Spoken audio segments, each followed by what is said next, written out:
याद रखो मेरे अजीज दोस्तों और बुजुर्गों, खामोशी बुज़दिली है, खामोशी बुज़दिली है, याद रखो।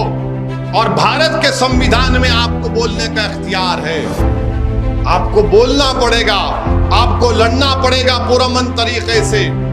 और ये लड़ाई में आप हमारा साथ दीजिए। मैं यहाँ पर अपनी मकबूलियत में, अपनी पॉपुलैरिटी में इजाफा करने के लिए नहीं आया हूं, अल्लाह मेरी नीयत को जानता है। मैं इसलिए आया हूं ताकि आप मुसलमानों के नेता बने, ताकि आप मुसलमानों के कायद बने, ताकि आप मुसलमानों के लीडर बने।